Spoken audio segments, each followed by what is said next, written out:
balls. Two essential things that consist of defining the word manhood. We males bear the responsibility of holding uncanny like athlete swimmers.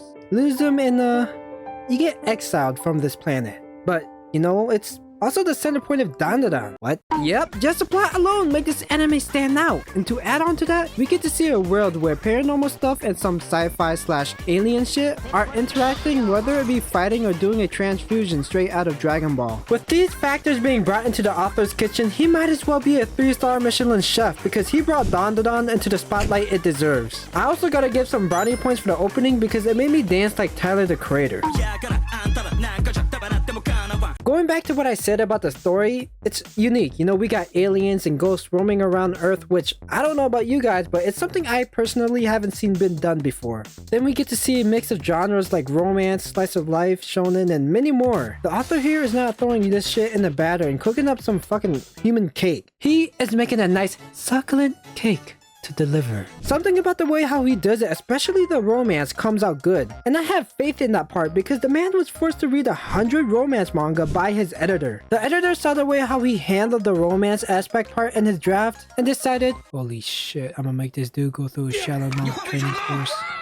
Which was worth it because it's one of the main reasons people are hooked onto this anime. Now, I do gotta admit, the first episode is questionable, but we're gonna be doing a hell lot of that because throughout the whole series, it's chaotic. I mean, literally, step into Momo's household, you will immediately be set in a ring fighting other people. There's never an episode where there's a pair peacefully quiet. There will always be constant yelling and bickering back and forth throughout the whole season, and that's what makes Dandadan Dandadan.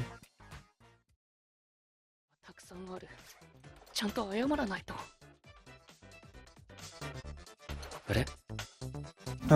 He lost his balls.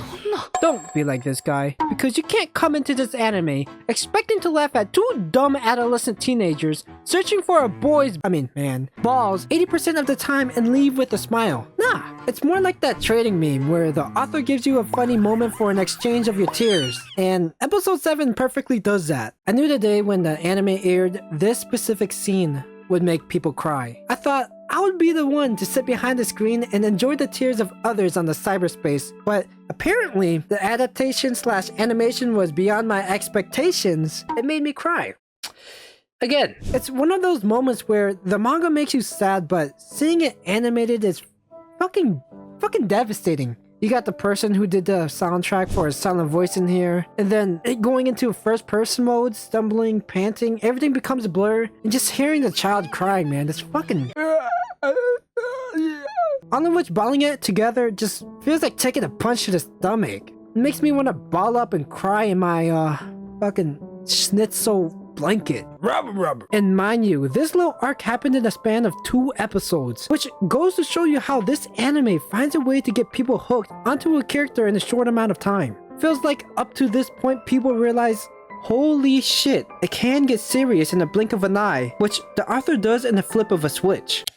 Now, the action in this anime is pretty cool. However, there's gonna be that one person complaining about the CGI. I could give less fucks. Okarun here doesn't know how to do shit besides going full speed at an enemy. Basically, he's doing a Luigi missile move straight from Smash. But it's understandable because the man forcibly got some granny powers shoved down his throat. No consent at all, what the hell? I'm not gonna say anything about the way how he goes about it, but if it works, it works. It's like going into a fighting game having no knowledge of any moveset at all. So you just start spamming that one move that manages to piss people off. And then we see Momo. She got these psychic abilities that come up with big old hands that are green and she can see the amount of aura you have.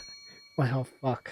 Yukinobu has a lot of playing space to come up with something creative. He could make shit up like Okarun obtaining both of his testicles, granting him more paranormal power, and can run 4 times the speed. Overall, Dandadan is a good anime, but there are times where it follows some generic tropes you'll typically see in other animes, but it manages to make it feel fresh. For example, we all hate unnecessary love triangles. Some animes would even introduce a character just to only exist for the quote-unquote love triangle arc and be tossed into the bin of forgotten after it's finished. But in Dandadan, they do things differently. They're throwing fists at each other and next thing you know they're about to throw slurs. No indirectly pulling strings behind the scenes, just straight up confrontation and hands. Besides that, the chemistry between the two leads and seeing the antagonists coming across as broken characters instead of just plain villains is nice to watch. Yokinobu giving them depth by showing human struggles they go through was a nice touch to get people intrigued into the story. Now looking at the calendar, season 2 is not that far, and if you haven't watched this yet, you should give it a try because it's dumb hilarious, but when it reaches to the backstory of these paranormal characters, it's beautifully emotional and will tug on your heart. And watching a poor young man trying to get back his manhood is funny.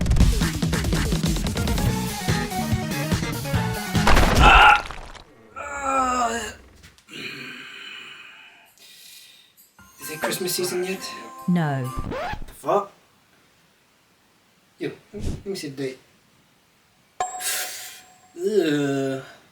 I'm early. You can take over. Sorry about that, dumbass. But I hope you guys enjoyed the video. I figured why not make a video about Dandadan since season 2 is coming out in a few days. And to be honest, I haven't been watching anime lately. Hence why But hey, looking at the summer season, it's looking pretty good. I know for sure I'm gonna be watching anime again. But who knows, I might make a video on these. And yeah, that's all I want to say. See you guys in the next one. Hence why...